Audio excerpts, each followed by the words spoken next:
Hmm.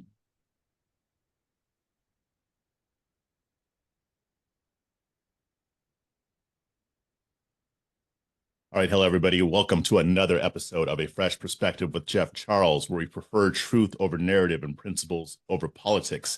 And I've got another great guest for you guys today. This is going to be a very interesting topic. It's something that I talk about every now and then, but I'd written an article on this a while ago. So him and I have been trying to connect for a while to talk about this. He's an expert on the subject. But before we get into everything, just want to remind you to like this, share this, and please subscribe. Hit that subscribe button and that notification bell. That way you'll be notified whenever I upload a new episode. Also, check out my Substack, Chasing Liberty. You can get that at libertychasers.com, where I'm writing and doing videos on all things related to liberty, government corruption, all that good stuff that I know you all love. But without further ado, we're going to be talking about San Francisco's managed alcohol program and kind of the subject of harm reduction in general. So I have with me Dr. Scott Silverman joining me on the program to talk about this. Welcome to the program, brother. Hey, man. Thanks for that. Nice to be here. By the way, I'm not a doctor, but I Oh, appreciate the handle. And people always tell me, you need more patience. I said, if I had patience, I'd be a doctor. So well, nice to be here. yeah, well, you probably at least have the expertise of one, I would think. So, but before we get into the topic, can you kind of give us a little bit about your background and how you became involved with addiction recovery, all that stuff? Sure. So I'm here in San Diego, California. Grew up here. I'm a native, and I, grew up in a traditional family, and over time just kind of moved to a different direction and got in self-medicating, and then became a party person, and then it grew into being a unlicensed uh, pharmacist. So you know what that means. And then I kind of crashed and burned. And after I got some help, I started to volunteer and work with others, and it kind of grew into something that I really love to do, and that is help others, find ways to help them navigate. So today I'm a life coach, a family navigator, a crisis coach, and an interventionist. And I run a treatment center here in San Diego, outpatient program, work with a lot of veterans. And I do everything I can each day to help avoid families having to go to funerals. So funeral avoidance is kind of my theme for 2024, 2025. And as a subject matter expert, I've written a book around the opioid epidemic, and I'm also in long-term recovery. So I come from this perspective. I'm not a clinician, not a doctor, but I have this lived experience that I think in some ways not only matches, but exceeds some of the medical experts out there and behavioral experts who, kind of are book smart, but haven't necessarily had the lived experience. So I think it takes a group of things together, especially with this disease of addiction, because it is cunning and baffling. And, it really takes a lot of time for people to understand what they need to do. And it's a family disease. So it impacts a lot of people. Wow. Okay. Okay. I mean, yeah, there's a lot of questions that I would have even in there. So actually, let's go ahead and talk about San Francisco's MAP program. That's the acronym. It stands for Managed Alcohol Program. For those who don't know, I'll just give a little bit of a thumbnail. Then Mr. Silverman, you can chime in. See, I'm complimenting you again. So Managed Alcohol Program. The city of San Francisco has implemented this policy where they will essentially give alcohol to mostly homeless people who are addicted, but it's designed to reduce the chances of harm, cut down on emergency room visits, overtaxing the ambulance system, and things like that, rather than having these folks do things that are more unhealthy to them. They give them a little bit of alcohol to kind of take the edge off, and that's supposed to kind of help with the drain on public resources and things like that. And I'm sure that they argue that there's a lot of health benefits to it as well. But just from what your experience is having done this work, can you give a like kind of a more in-depth explanation of what the managed alcohol program is? Sure. Well, first and foremost, I just recently found out about it. And I think the reason I found out about it is the program was seeking new funding, and it had some media attention to it. Mm. Harm reduction in its own right. The term has been around for a long time. Medication assisted treatment, MAT, has been around for a long time. And the theory behind that is, you think most people, probably the best example is the methadone clinics, because they've been around for decades, primarily set up to help individuals who are addicted to heroin, and then opioids in general, and then Oxycontin, and then now fentanyl. So that has been around for a long time. And there's a lot of value for somebody who is struggling, if you will, to get off of or detox from, or has made a decision. They can't live their life when they're under the influence on a regular basis. And it was proven through this whole Oxycontin lawsuit with the Sackler family and Purdue company that Oxycontin doesn't work for long-term pain management. So it took years, decades before this came out, and the lawsuits have gone on, settlements are happening. But the idea of what's happening in San Francisco was experimented with years ago in Portland, Oregon, where it basically, and I don't, it's knowing San Francisco, I don't think you have to be homeless. You just have to be willing to sign up and sign the disclosure, because they don't like to discriminate. If it's, I don't even look, and I got to tell you, as a disclaimer, I have tried for weeks to get through to them, the mayor's office, Health and Human Services. And I actually finally got through to somebody, and they said, "Why do you want to talk to the program director?" I said, "Well, I'm a treatment provider. I'm a guy in long-term recovery. I have lived experience, and I'd like to understand your program." No response. Wow. So when I get that kind of thing, I realize, are you hiding something? Is there something that you don't want people to know? So let me go to the core of what I think people want to know. Does it work? I mean, in Portland, what they did was they set up a housing project, and the idea was, you're correct, is to diminish the frequent flyers in the emergency department. And the idea was, well, if you stay in our building and you come down each morning and we give you a dose of alcohol, then you'll get high, and instead of passing out on the street, you go back up to your room. Okay. The problem was the second year of funding that they had security in the building. Well, one of the first things to go was security. Well, all of a sudden now this became a drug house. It's a very expensive program to maintain. And, you're dealing with a customer who, look, as a prior active drug consumer, if you told me that I could sign up and get free booze, I think it's vodka and beer they give out in San Francisco, I would have signed up. Are you kidding? Why not? And so the next question is, well, while you're giving them mood altering substances, what else are you offering? Are you offering treatment? I couldn't get an answer from that, and nobody wanted to talk about it. So if all you're doing is numbing people to have them pass out in a building rather than the street. And I want to tell you an interesting story, Jeff. Sure. Years ago in San Diego, there was a program called Project 25, funded by United Way. And it was a program I started as a volunteer, got on the board, then became a part of the executive board. And the idea was to put people into a structured environment, kind of like the housing first model, but not really. The idea is that you go into this program, you get assigned a case manager, and that case manager becomes your friend. And while your friend is there case managing you, you get access to services that you wouldn't normally get access to.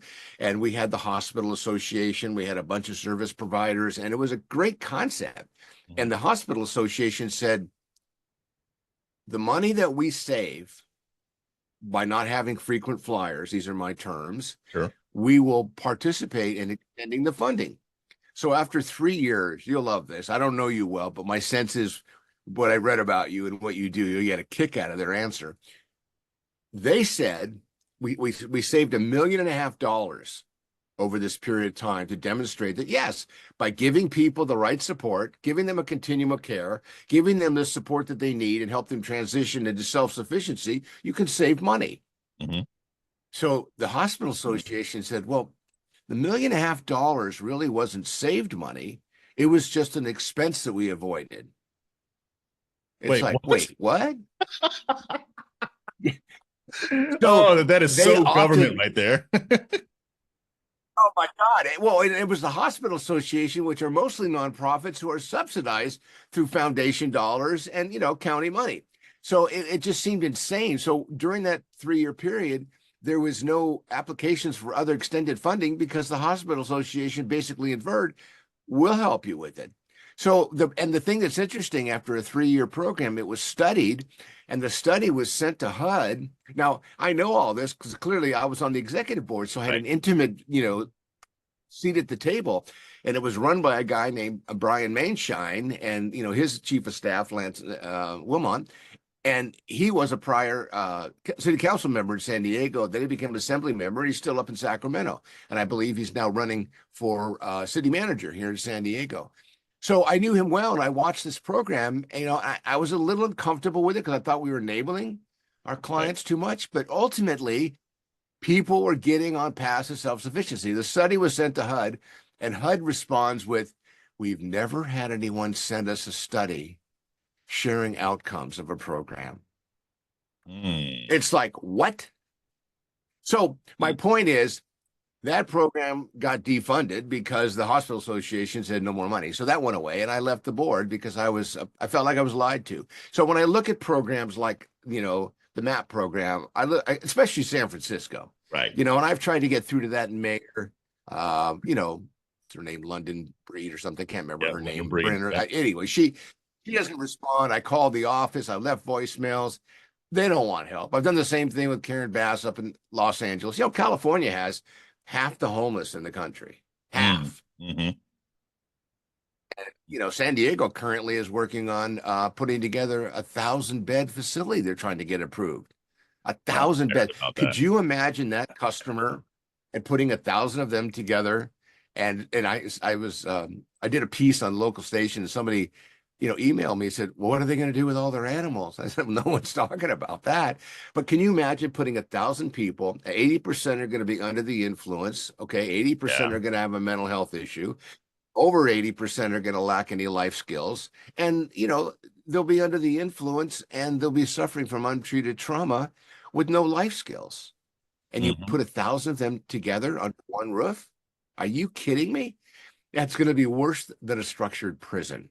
So I'll stop there because I'm sure you have other questions, but I believe the MAP program, in summary, without a continuum of care, without a trajectory of introducing some sort of, and I'm sure they have some sort of programmatic, but historically what these people do, and I was one of those people in a nonprofit, is they say, look, would you like to go into the program? What's the program? Well, you have to come here every day at 9 o'clock, and you're going to sit there and you're going to watch videos. And while you're watching videos and detoxing, we're going to give you, decaffeinated coffee and a donut. And that no one signs up for that. I mean, I was in a lockdown facility, and even I didn't get a donut. They gave us Jello, diet Jello. Ew. Because they didn't want us having any sugar. Anyway, so my point is, I don't standing alone, it's not going to work. If it's part of a continuum of care, there's an opportunity. But historically, treatment requires resources longer term. But recently our governor, then I'm going to shut up. Our governor claimed we've spent $25 billion in California on the homeless, and homelessness is up 30% across the board. That sounds like Gavin Newsom for you. Hey, but I actually do have a tip. If you want to reach London Breed's office, or even some of these others in these other cities, it's very easy. You have to lead with, okay, I am a Black, trans, queer, Muslim, and I want to talk to you. You'll get right through them. They'll give you their personal cell phone number. If you just lead with that, then you can get through. I'm just saying, it might work. Well, I tried old white Jewish guy. That didn't work. So what I'm hoping is, I'm going to defer to you, and I'm going to let you open those stores, and we'll go together. I mean, maybe you'll go in first, maybe I'll go in first. But the thing that's fascinating is they don't. There's a systemic problem that's not getting changed, and to create systemic change, you can't just sit there and go, we need to do something about it. That's like taking a squirt gun to a forest fire. Doesn't work. Yeah. And it's shameful because you say you've spent $25 billion. And what's interesting is those are tax dollars. Oh, yeah. It's not some fund that fell out of the tree or some spaceship brought here to give to the governor to spread throughout the state. These are providers who are taking this money, and the problem's getting worse. And my attitude is, look, we had a big provider here in San Diego, cute story. And he said, I've been doing this for 25 years and things are getting worse. And my attitude, and I said it publicly, maybe you should tender your resignation. So he was high profile. He came to the next group meeting that we had, and he wanted to, rip me a new one. And I congratulated him for being my inspiration to get in the field. But I also said, look, if we do what we've always done, we're going to get what we've always gotten. And, we're actually killing people. When you think about each morning you check in, you get your vodka, you get your beer. Think about it. Would you give somebody fentanyl? Would you inject somebody with heroin on a daily basis? Why would you do that? If somebody had diabetes, would you give them a donut? Yeah. No. Would you not give them insulin?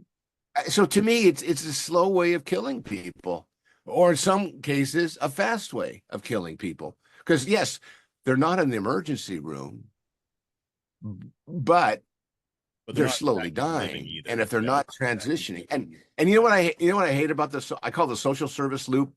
If you serve 100 clients in January, okay, and a year later, you're serving the same 100 clients, and none of them have gotten out of or exited that programmatic cycle, then you know what? You're failing. Mm-hmm. If you did this every day, Jeff, for an hour, and you recorded your podcast every day, and your only listener was your wife, or your neighbors, I mean, if that's what your goal was, then yeah, you're hitting your goal. But if you were looking to make a living doing this, you'd have to do certain things. And if you weren't successful, you couldn't keep doing it. Only in the public sector with state, county, and federal money can people, and government can get away with this. Their bottom line is, leave me alone. I'm doing just fine. Yeah, the thing is, that's what we should be saying to them. You leave us alone. I mean, because the thing is, and I can kind of understand, because like you said, like if you're doing the same thing over and over again, it's not working, you change tack. And I think that's where a lot of the popularity of harm reduction came from. Because now I'm talking about all drugs, not just alcohol, but it's been clear that the war on drugs has been a failure. It hasn't worked. We've got more people dying. We've got triple the amount of people dying from overdoses today than back when the war on drugs started. So people were seeing that and thinking, okay, well, we got to do something different, because this isn't working. Throwing people in cages, for the most part, doesn't work. For some people, they sober up or whatever, but most don't after being in prison. So we got to try something different. Let's try this harm reduction thing. And I was very hesitant about it at first, because like you, I'm thinking, okay, you're just enabling them. But the thing is, in some of these cases, they are. It sounds like San Francisco's managed alcohol program is more enabling, because the end goal isn't to offer treatment and help them get off of it.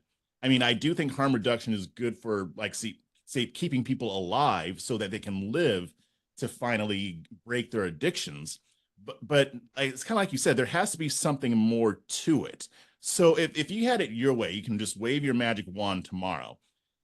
What would the perfect program look like for you? Like, say somebody comes in, they are strung out on fentanyl, heroin, or whatever substance, and they're having trouble getting off of it.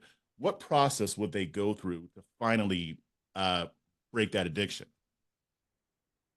Well, I run a treatment center. It's called Confidential Recovery, and we work with developed a nonprofit called the Veterans Navigation Center. And here's what we do.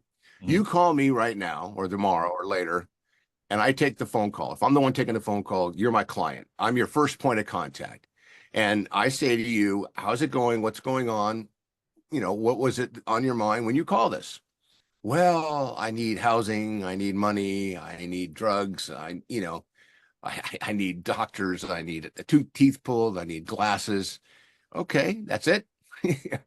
And we try to get them in. And then when we get them in, we start a relationship to build trust. And from that trust, that relationship will start to grow. And that person who sees that person will be their handler, their mentor. We call it their navigator, if you will.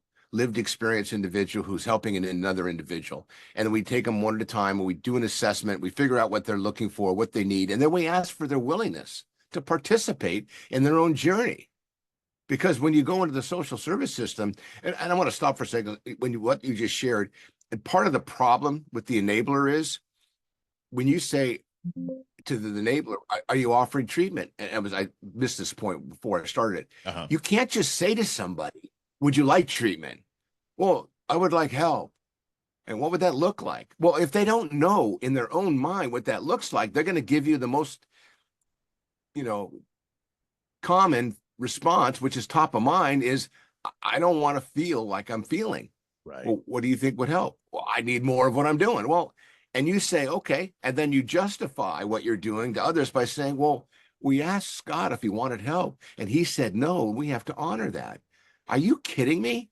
Say that at his gravesite to his family. Right. That is unacceptable. So harm reduction was a tool, or is a tool, to encourage people to dose down, or because you could actually say starting in a therapy session is a form of harm reduction, adding something to help not fuel the fire. So what we do is we make that handshake, and that person is our customer, if you will. And we see them as a customer, even though they're not paying us yet, but they're giving us some emotional security as well. And I call it, emotional sobriety is really what it is.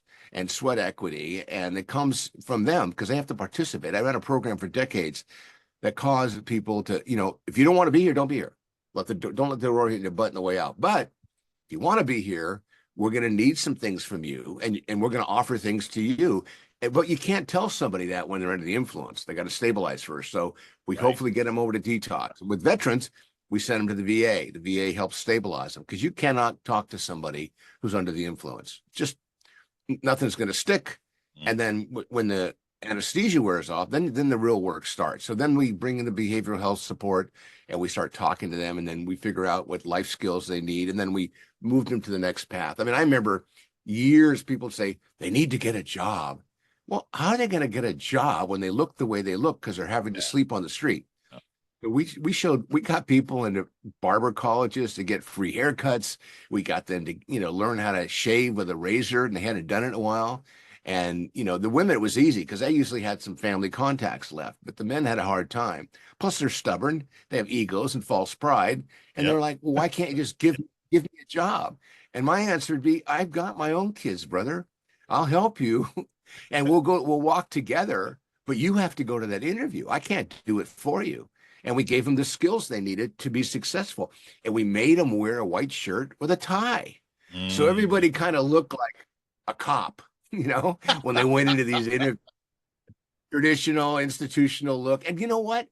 People unconsciously or subconsciously, when they see that, they don't judge people. You know what I mean? Yeah. You come in with a hat on, flipped over to the side, and you've got, one guy I helped had a big, huge swastika on his face, and my team, we got this guy, what do we do? They were concerned, being Jewish, that I'd be upset about it. I go, wow, with those kind of tats, let me make a phone call. And I called a tattoo parlor, and a buddy of mine who ran it, and I got him a job at a tattoo parlor. It was perfect. Hey, so there you go. That's what we did. You find people's strengths, and you make the matches, and you work with the most able-bodied to start because they're able to get to class and do the things. And then you shrink down the population you're serving, and you can use the resources for the hardest to serve. And one of the things that we don't do, in my opinion, with homeless is think about, there's a whole diverse population there. It's seniors, it's married couples, it's couples with kids, it's single parents with children, it's veterans who are suffering from PTS and untreated trauma. So you can't, one size doesn't fit all. So that's, to answer your question in a long way, that's my magic wand. Now, and you know what? People say, well, that's expensive. But I believe we could do that for about 12 to 15 grand a year for somebody, year one, and 10 year two, and down to 5 year three. And when you think about California, we're now spending $80,000 to put somebody in prison and $25 billion on homeless. My sense is we could redirect those dollars and not even have to spend more money. Because once you get a third of the population back to work, you still have the same budget, but you can spend it on the 2/3. Now, will that other third be backfilled over time? Sure. Will there be relapse? Absolutely. And every time a friggin' mayor goes on the news and says, oh, we're offering free booze or we're putting 1,000 beds together, every friggin' case manager in this country who has a caseload in front of them in difficult climates or lack of budget are saying, I can get you a Greyhound bus pass. You've got to go to San Diego. They've got 1,000 new beds at their Hilton, or you got to go to San Francisco because they're giving away free booze. Or Los Angeles just launched a $100 million housing project, brand new. I don't know how many units. I think they spent close to $600,000 a unit. So it's not a lot of units. And, to not put 4 people in a unit is silly. Why would you give somebody their own room? Because most people who are suffering from addiction, their worst enemy is their own mind. Yeah. Oh, yeah. Yeah, definitely. And I think we're doing everything backwards. We're spending the money, but we're doing it backwards. And people say, well, how do you know? Well, look at the outcomes. Yeah. I'm not judging anybody. Let's take the current data, let's stick it on the wall, and let's count our successes, and let's evaluate those, and let's evaluate our non-successes and see what we can do to improve. No one's doing that. Karen Bass just said, I want a full audit. She's asking for a full audit. And it's interesting. 25 billion for homelessness. And you know what nobody added up? In-kind volunteer services, private donations, foundations donations, family donations, family foundation donations. That dollar amount's not even in there. I'll be willing to bet it's another $2 or $3 billion over that 5-year period. Yeah, probably. No one's counting that. So, So here's my question. There you go. So, I mean, because the way I feel about this, especially with San Francisco's program, I don't really like taxpayer money going towards this stuff anyway. I think people as a community should take that on their own. I understand that that's not always realistic, especially in California. So if I were able to give Gavin Newsom a brain, what one policy could he in California's assembly pass to start turning this around, where there's fewer homeless people, more people who are self-sufficient, fewer people addicted, people are getting out of their addiction? What policy could the government do to kind of help with that? Well, this sounds a little strange. By the way, he just said 2 weeks ago he's got the solution. I haven't heard what it is, but he said he's got the solution. So I incentivize what works and change what doesn't. Meaning, I run a treatment center. I have to get certified by the state of California every 2 years. I have to go through this due diligence, and it costs me thousands to renew a license. So, when you have to renew your driver's license, we have to wear a seatbelt. And, now they're talking about putting a warning on social media. Well, yeah, they are. When tobacco did that, tobacco consumption went up dramatically because now all of a sudden people who hadn't thought about it are thinking about it. Kind of like the DARE program. So there has to be accountability, and there has to be a consequence. I like to call it a consequence and incentive. You do well, you get people on the path to sustainability, you get more money to help more people. You don't do well, your budget decreases because we're going to give it to the people that are increasing sustainability and creating a continuum of care or participating in a continuum of care, and you get more money. And if you don't, eventually what's going to happen over the next 2 years, we're going to make a clear evaluation.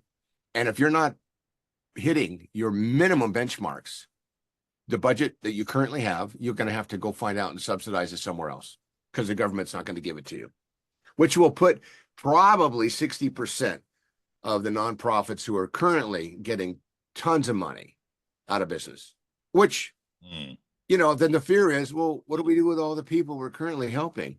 Well, guess what? Some states right now are so overwhelmed with people of need, which is stupid in my opinion, they're shutting down treatment centers. So what's that person going to do? they're either going to leave the area, they're going to continue to do drugs and overdose or get arrested and move on. I remember when welfare reform came in and everyone said, okay, you've got 3 years, and if you're able-bodied, you're not going to get welfare anymore. Probably one of the worst things the government's done on a national basis. But it caused some people to go get jobs, but there were some second, third generation welfare families who didn't have the skills, or they had 4 children they were raising and they couldn't get out of the house to go to work. It wasn't thought through. You know, it was political. And I think we have to get politics out of helping people. I don't understand how that works.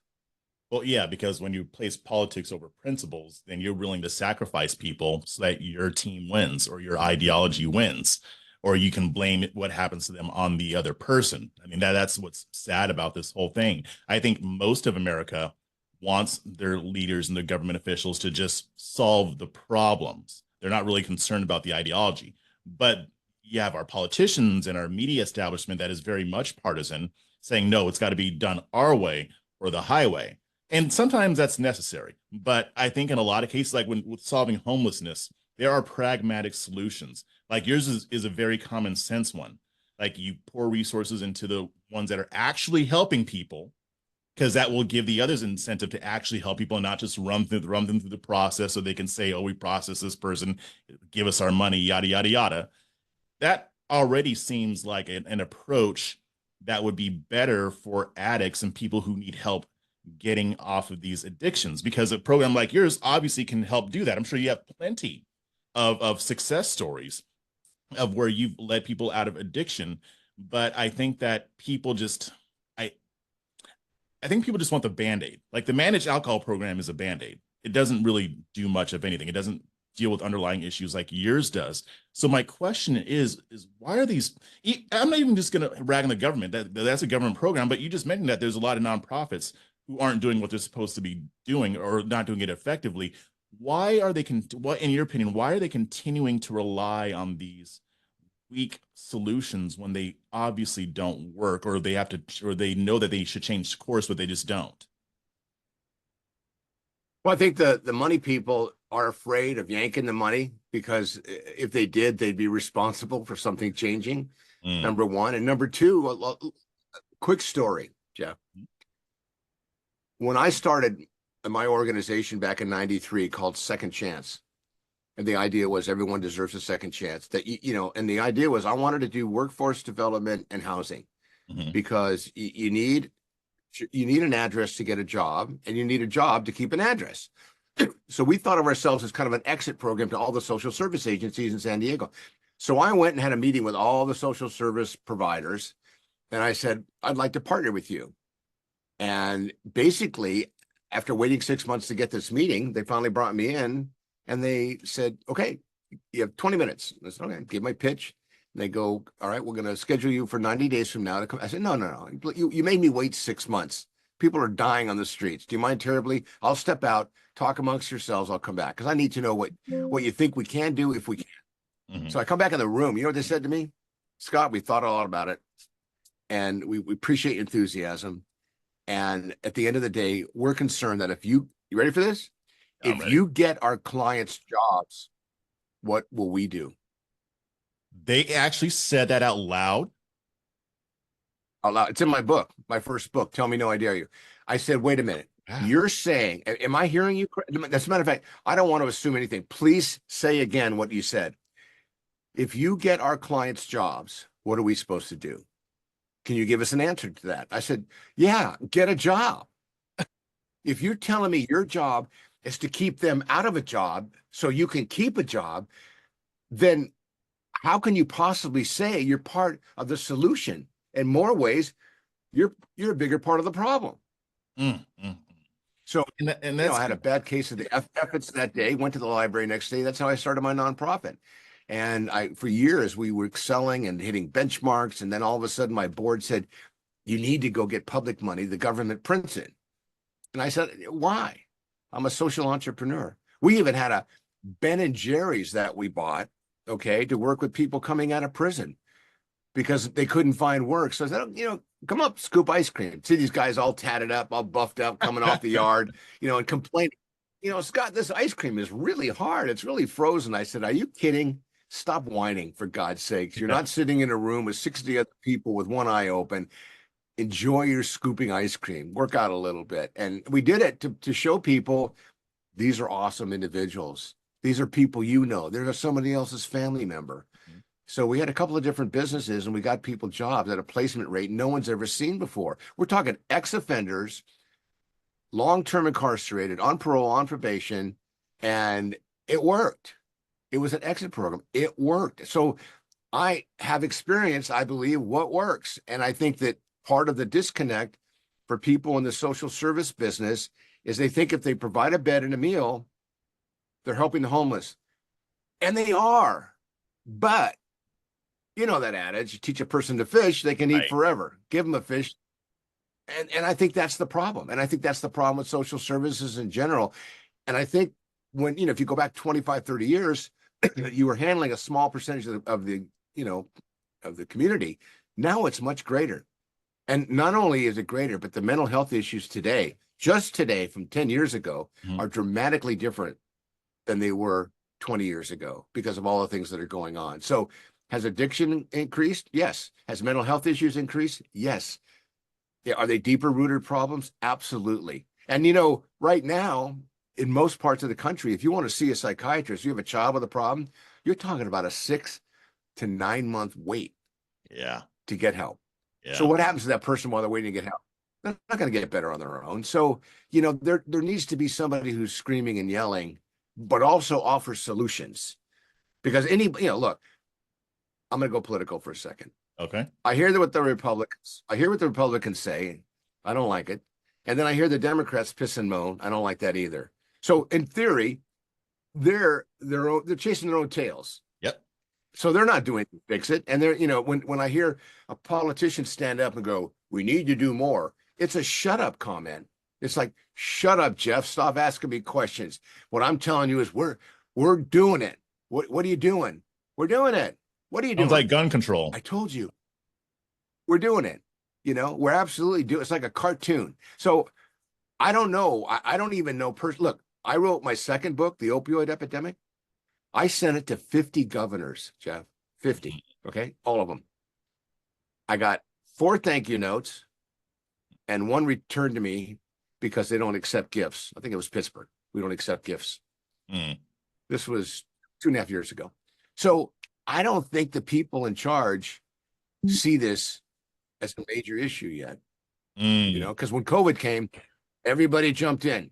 State, county, city, community, rural, city, suburban, everyone jumped in and we found a way. I mean, it was politics that caused a higher morbidity rate, in my opinion. Right. But at the end of the day, we stepped in, we made it happen. So I think as a country, we know how to do it, which means we have the answers internally. We just have to find a way to apply them. And I don't think it should become we have 400 people expiring a day just behind opioids. There's 600 with alcohol and suicide every day. It's 1,000 people a day.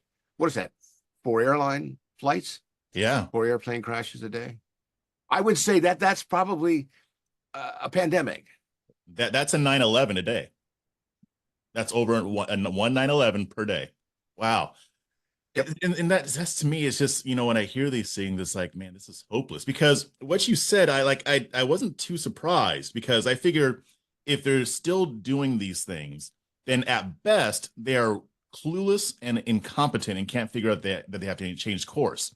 At worst, there's a more nefarious motive, and that motive is, I need to make sure I eat. I need to make sure that I have a job. I need to make sure that I'm in this position of power, so we can't have these people just getting jobs willy-nilly. So there's no real incentive to solve the problem. Maybe part of them does want to help people, but they're more concerned about their positions than helping people, which is very, again, depressing, but not surprising. And it's whether it's a government program or whether it's a private entity, this is an issue that, like you said, I think we can fix. We just haven't gotten there yet. So my last question, is there anything that you're seeing out there right now that makes you optimistic for the future when it comes to treating addiction and helping people break their addictions? I don't really see it, but in my heart, I believe there's always hope and help. Mm. So, people ask me, can you point to something that works? I said, I wish I could. I said, there's a systemic cultural issue with the people helping business, and it's different in a hospital. I think the medical world are trained differently, but that ultimately their job is to save a life, and then and people move on. So it's different, and I think that's what happens, in a lot of social service agencies. They do a triage and then send people out. I mean, imagine living in a shelter during the night and then leaving in the morning and going and doing what you always did, coming back and then going back in the shelter. That's like saying that I'm only going to do drugs part-time. So, and they sneak it in, and there's a lot of county funded treatment. So I think that is there, I know that everyone's concerned about it. I'm here in our community, the DA, I'm on her opioid task force. I watch the county, we've got this, tremendous desire, but it's just the people that are in charge are overwhelmed and understaffed, if you will, and they'll probably say under budgeted. So if you keep telling yourself that, it's like my kids, oh, how you doing? I'm tired. I said, what would happen if you took that out of your vocabulary? You think you could save an hour a day of pissing and moaning? Okay, you're tired. What would it look like if you did something different so you weren't? Now you sound like a coach, because So my mom does coaching. I don't know. Too, I don't so know if I answered your get question. right out of her mouth. Yeah, hopefully she'll see this and go, I didn't know I always say that. Yeah, well, and sometimes just looking someone in the eye and saying, look, what can I do to help you? How can I be of service? Or what can I do to help? And then as a parent, shut up and listen Mm-hmm. to your kids. We haven't even talked about the opioid overdoses today. And that is more scary for me than anything, because the cartels Really? are making the product. It's getting into the country, whatever way you want to define it, and it's killing our kids.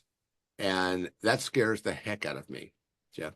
Yeah, and I've written quite a bit about it, especially the fentanyl coming over the border. So maybe we can do another interview where we just talk about that, because I'd love to get your insight on that. And that's that's my expertise. Yeah, you wrote the The book on fentanyl. it. Yeah. So before we sign off, why don't you let everybody know where they can find you? Okay, I'm going to make it easy for you. My phone number is 619-993-2738. My phone. I answer my phone. 619-993-2738. Google me, Scott H. Silverman, or go to yourcrisiscoach.com or confidentialrecovery.com or veteransnavigationcenter.org.